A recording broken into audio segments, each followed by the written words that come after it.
అయితే ఈ రాజు ఏమన్నాడు తెలుసా? కుదరదు బాబు, వెళ్ళిపో అని అన్నాడు. దావీదు వెళ్ళిపోతా ఉన్నాడు.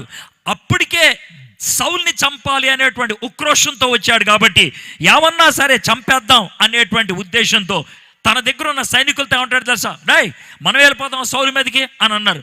పదండి సార్ అని అన్నారు. వీళ్ళు సౌలు మీద యుద్ధానికి వెళ్ళారు. అల్లంత దూరం వెళ్ళారో లేదో గబుక్కున ఒక వార్త వచ్చింది. ఏమన్నా వార్త వచ్చిందంటే తెలుసా? దావీదు గారు, ఏంటయ్యా మీ ఊరు కాలిపోతుంది సార్, దావీదు గారు మీ ఊరికి ఎవరో వచ్చారు సార్ అని అన్నారు.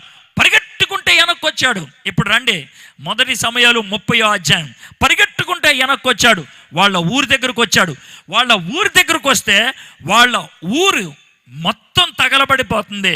తన భార్యలు లేరు, తన పిల్లలు లేరు, ఈ సైనికులకి సంబంధించిన ఒక్క ఆడోళ్ళు లేరు, అక్కడ ఒక్క పిల్లోళ్ళు లేడు. ఎవడొచ్చాడో తెలీదు, ఎవడు తగలబెట్టాడో తెలీదు. మొత్తం 4వ వచనంలో ఏముంటుందంటే సమస్తాన్ని కోల్పోయాడు దావీదు అని ఉంటుంది. సమస్తాన్ని కోల్పోయాడు అని ఉంటుంది. ఇక 5-6 వచనాల్లోకి వచ్చేప్పటికి బిగ్గరగా ఏడ్చారంట. ఎంత గట్టిగా ఏడ్చారంటే అరవటానికి ఓపిక లేనంతగా అరిచారంట, ఏడవటానికి చేతకానంతగా ఏడ్చారంట. ఎంత భయంకరమో చూడండి. దేవుడి నుంచి దూరం అయ్యాడు, చట్టాన్ని చేతిలోకి తీసుకున్నాడు, ఓపిక నశించింది, సమస్తాన్ని కోల్పోయాడు. He lost everything. సమస్తాన్ని కోల్పోయాడు. 6వ వచనం చూద్దాం. 1 సమయాలు 30వ అధ్యాయం 6వ వచనం. దావీదు మిక్కిలి దుఃఖపడెను, మరియు తమ తమ కుమారులను బట్టి కుమార్తెలను బట్టి జనులకందరికీ ప్రాణము విసికినందున రాళ్ళు రువ్వి దావీదును చంపుదము రండని వారు చెప్పుకొనగా. చూడండి, దావీదుకి చుట్టూ కొంతమంది సైనికులు ఉన్నారు. పుట్టినప్పుడు అమ్మా నాన్న గౌరవించలేదు, ఎదిగిన తర్వాత అన్నలు గౌరవించలేదు, గెలిచిన తర్వాత రాజు గౌరవించలేదు, ఆ తర్వాత శత్రు రాజు దగ్గరకు వస్తే వాడు చీపో అని అన్నాడు. ఇప్పుడు చివరికి తన చుట్టూ ఉన్నటువంటి 4-5 కూడా రాళ్ళు పట్టుకొని ఉన్నారు. దావీదు ఏమైపోయాడు తెలుసా? ఏకాకి. దావీదు ఏమైపోయాడు తెలుసా? ఒంటరివాడు. మీలో చాలామంది అలాంటి స్థితిలో ఉన్నారు ఈరోజు కూడా. ఒంటరితనం అని అంటే నేను ఒక్కదాన్నే గదిలో కూర్చుంటానని కాదు, నేను ఒక్కడనే గదిలో కూర్చుంటానని కాదు. ఒంటరితనం అంటే ఎవరు ఉన్నా, ఎంతమంది ఉన్నా నీ గుండెలో ఉన్న బాధను పంచుకోలేకపోతే అది ఒంటరితనం.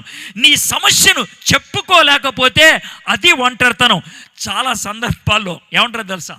అది చెప్పుకునేది కాదులే సార్, అది చాలా కష్టమైందిలే సార్, అది మీకు అర్థం కాదులే సార్, మీకు అర్థం కాదు, నా సమస్య మీకు ఎప్పటికీ అర్థం కాదు. ఆ మాట అన్నావంటే నువ్వు ఒంటరి దానివే, నువ్వు ఒంటరి వాడివి.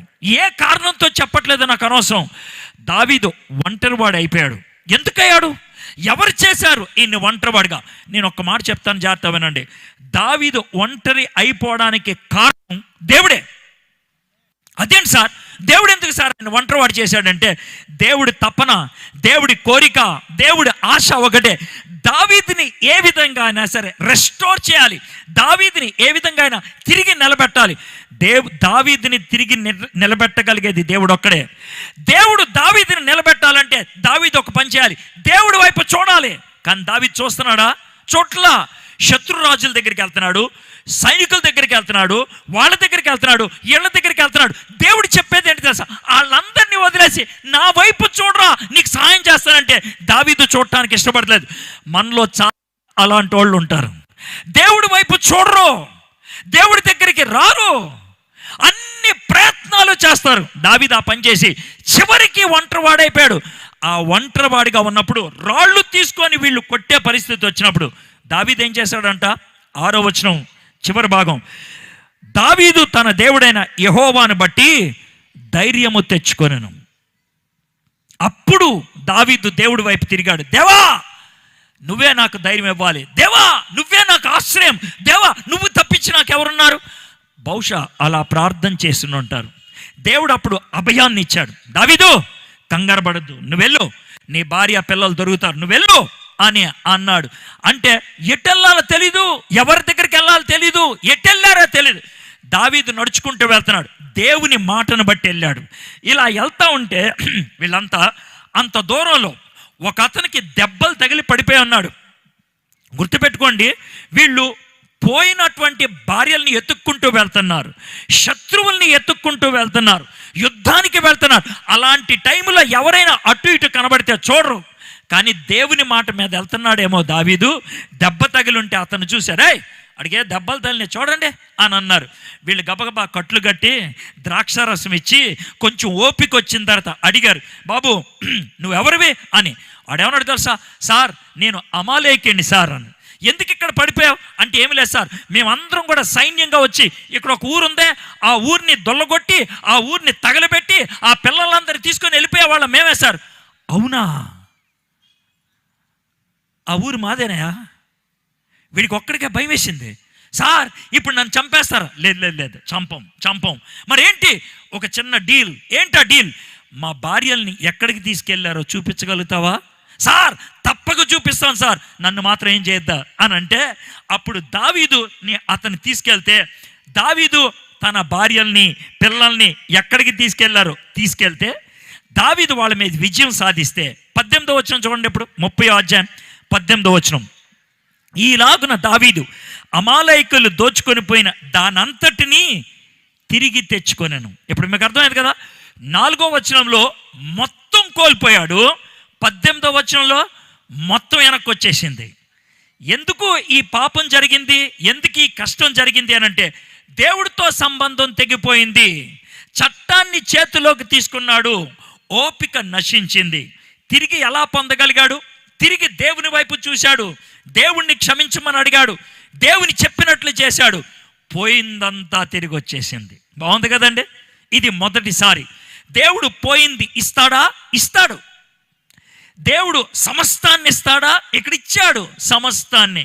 అయితే దావీదు చేయాల్సిన పని ఉంది, దేవుని వైపు తిరగాల్సింది ఉన్నది. ఇది మొదటిసారి. 4 సందర్భాలు అన్నాను కదా, 4 సందర్భాలు చూస్తూ ఉంటే కాస్త భయం వేస్తూ ఉంటుంది. ఒక్కొక్క స్థాయి పెరుగుతూ ఉంటే ఒక భయంకరమైనటువంటి పరిస్థితి ఏర్పడుతుంది. ఇప్పటికి 2 అధ్యాయాలు చెప్పాను. ఏ అధ్యాయాలు? సమూయేలు మొదటి గ్రంథం 29-30. ఇప్పుడు రెండో కథ, రెండో సన్నివేశం. మొదటి దినవృత్తాంతములు 13, 14, 15 ఈ 3 అధ్యాయాలు.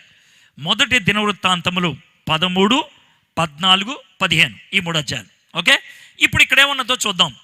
దావీదు రాజు అయిపోయాడు, సౌలు చచ్చిపోయాడు. సౌలు చచ్చిపోయిన తర్వాత దావీదు రాజు అయిపోయాడు. దావీదు రాజు అయిపోయిన తర్వాత తన చుట్టూ ఉన్నటువంటి శత్రువుల్ని చంపేశాడు. మంచిగా యెరూషలేము పట్టణంలో సీయోను కొండ మీద సింహాసనం వేసుకొని కూర్చొని ఆలోచిస్తూ ఉన్నాడు. ఏం ఆలోచిస్తూ ఉన్నాడు? దేవుడు నన్ను ఈ స్థాయికి తీసుకొచ్చాడు, గొర్రెలు కాసుకునేవాడిని నన్ను రాజుగా చేశాడు, సంతోషం అని అనుకొని ఒక మాట అన్నాడు. కానీ దేవుని మందసం ఎక్కడో మూలలో ఒక చిన్న గ్రామంలో ఉంది, బాల. దేవుని మందసాన్ని కూడా ఇక్కడికే తీసుకొచ్చి పెడతా. ఇక్కడ దాకా బాగానే ఉంది, ఇక్కడ దాకా. కానీ ఎందుకు తెస్తానన్నాడు ఇక్కడికి? ఆయన ఆలోచన తెలుసా? మంచి పనే చేద్దాం అనుకున్నాడు, కానీ కుయుక్త బుద్ధి అంటారు. అంటే బయటికి పవిత్రత కనబడుతుంది, బయటికి మంచి కనబడుతుంది, కానీ వెనకాల ఉద్దేశం ఉంటుంది, చాలా గలీజ్ ఉంటుంది అన్నమాట. దావీదు ఈ మాట అంటంలో గలీజ్ ఉద్దేశం ఉంది. ఏమన్నా తెలుసా?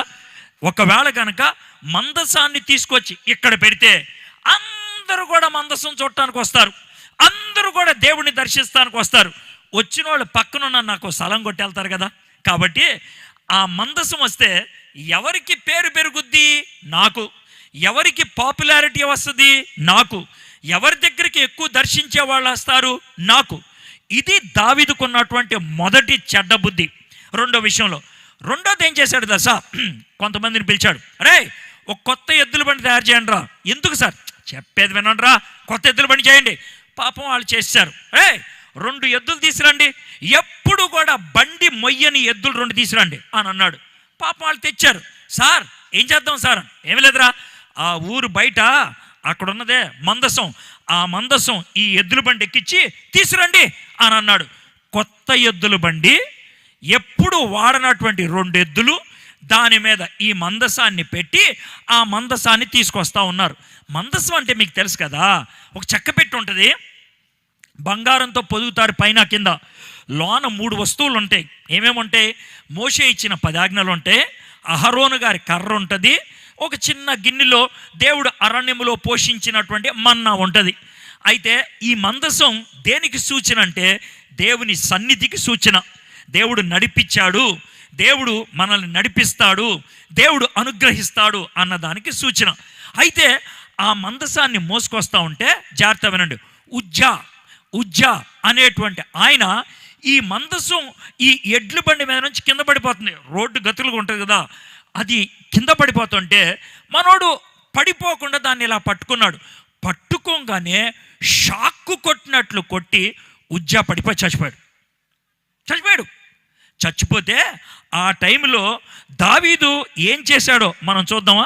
13వ అధ్యాయం దినవృత్తాంతములు, మొదటి దినవృత్తాంతములు 13వ అధ్యాయం 11వ వచనం. మీరందరూ తీసేదాకా ఆగుతా, ఎందుకంటే మొదటి మాటల్లోనే మీకు భయం వేస్తుంది. అందుకనే మీరు చూడాలి మీ కంటితో. దినవృత్తాంతములు మొదటి గ్రంథం 13వ అధ్యాయం 11వ వచనం చూస్తున్నాను. చూసారా? అందరు తీసారా? చూడండి, నేను చదువుతాను.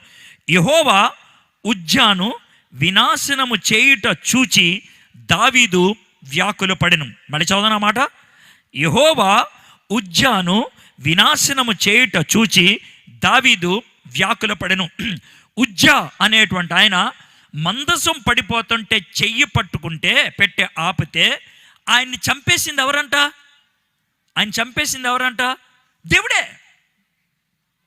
దేవుడే. ఎంత భయంకరమో చూడండి.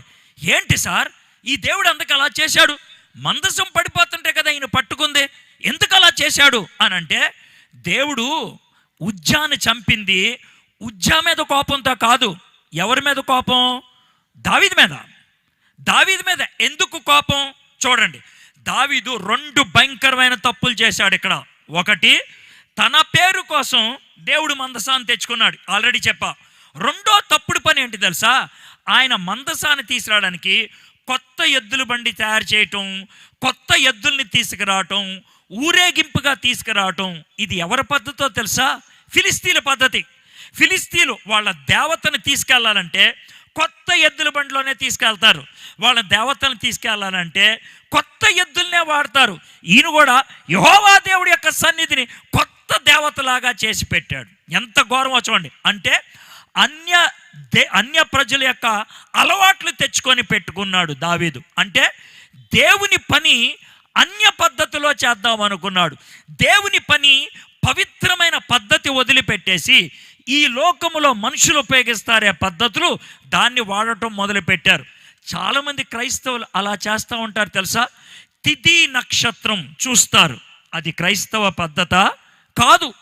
వాస్తు చూస్తూ ఉంటారు, అది క్రైస్తవ పద్ధత కాదు. పుణ్యస్థలం, పుణ్య పద్ధతి అని అంటారు. క్రైస్తవులకి అలాంటివి ఉంటాయా? ఉండవు.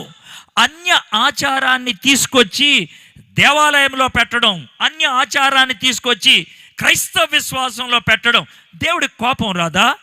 దావీదు మీద దేవుడు కోపం వచ్చింది. దేవుడు కోపం వచ్చి ఉజ్జాని చంపేస్తే దావీదు ఏం చేశాడంట? దావీదు వ్యాకుల పడెను. వ్యాకుల పడటం అంటే ఏంటి తెలుసా? మనకి 2 తెలుసు బాగా. ఆ 2 కలిస్తే వ్యాకుల పడతాం. ఏంటి ఆ 2 కలిస్తే అని చూద్దాం. ఒకటి, భయం వేస్తుంది, ఉమ్ము అంటాం, ఇది భయం. కోపం వచ్చింది, ఇది కోపం. భయం ఉమ్ము, కోపమేమో ఇది. 2 కలిస్తే వ్యాకుల పడటం. అది ఎలా కలుస్తుంది సార్? ఏమో నాకు తెలీదు. అదే దావీదు చేశాడు. మీకు ఎలా తెలుసు సార్ వ్యాకులు పడంటే అది అని? చూద్దాం అక్కడ ఏముందో. అందుచేత ఆ స్థలమునకు నేటి వరకు పెరేజ్ ఉజ్జా అని పేరు. ఆ దినమున దావీదు దేవుని విషయమై భయముంది. దేవుని విషయమై అంటే దావీదుకి ఏముంది? భయం ఉంది. దేవుని మందసమును నా యొద్దకు నేను ఎలాగూ తీసుకొని పోవుదుననుకొనును. ఇంకేం చేయమంటావా? కొత్త ఎద్దుల పని చేయించాను, కొత్త ఎద్దులు తెచ్చాను, నీ కోసం సెంటర్లో పెడదాం అనుకున్నాను, ఊరు బయట ఎక్కడో ఉన్నావు, మధ్యలో పెడదాం, ఇంకేం చేయమంటావు? ఇది కోపం.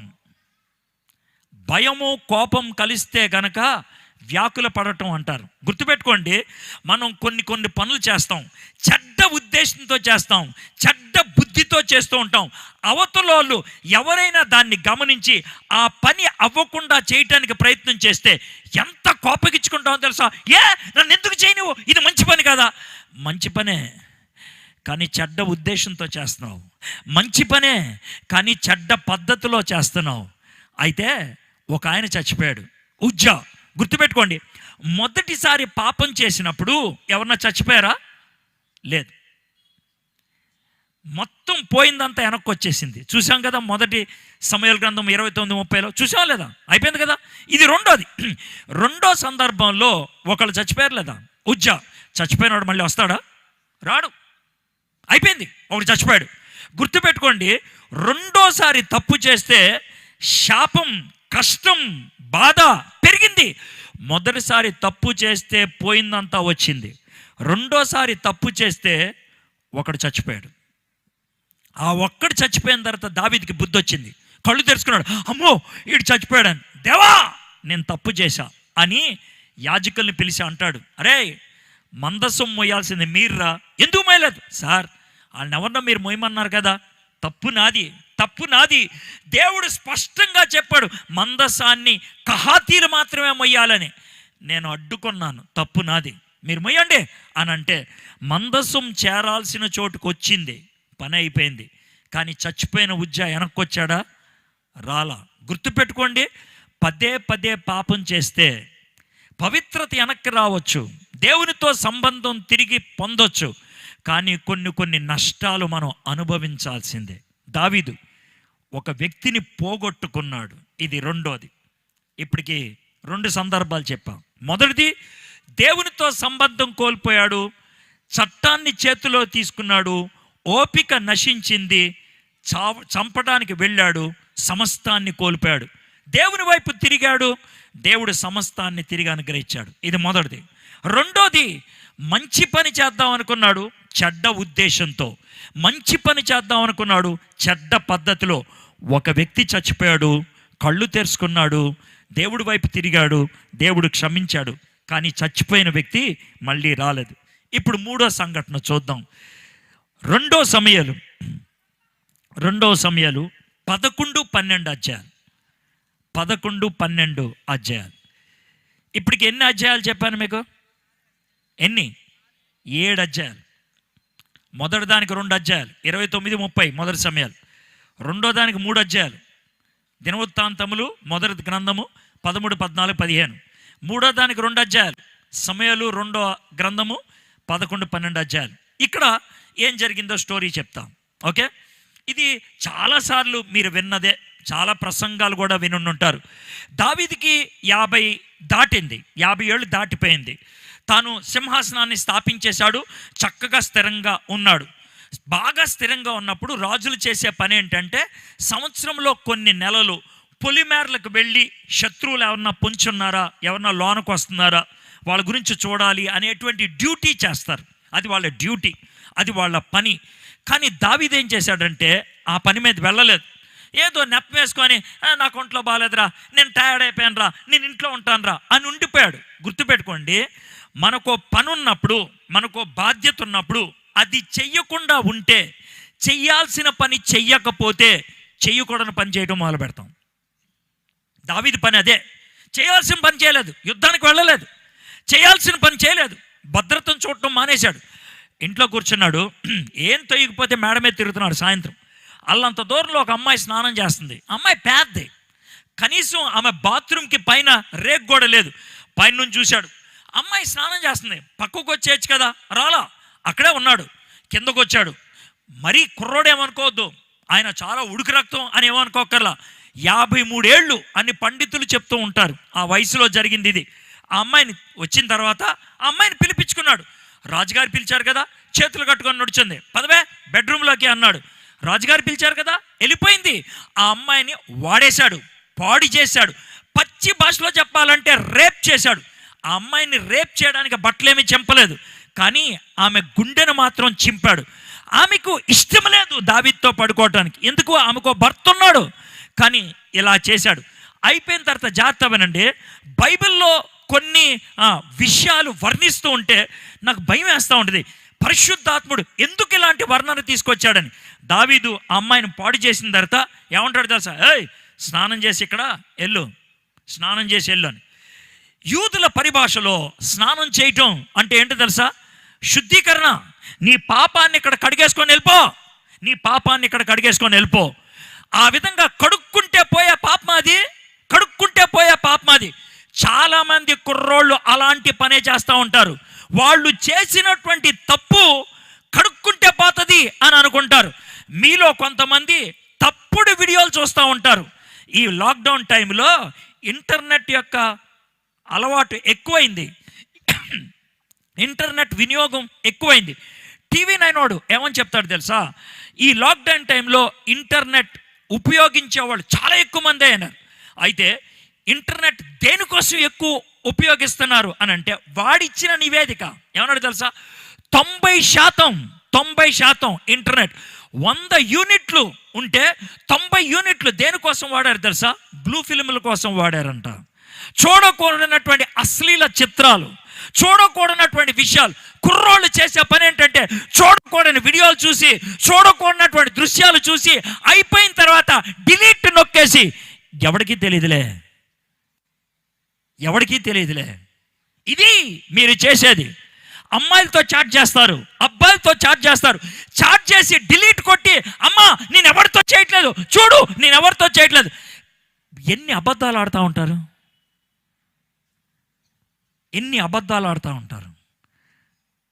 డిలీట్ చేసేది సిస్టంలో, కానీ నీ హృదయంలోన పోదది, అది పోదు.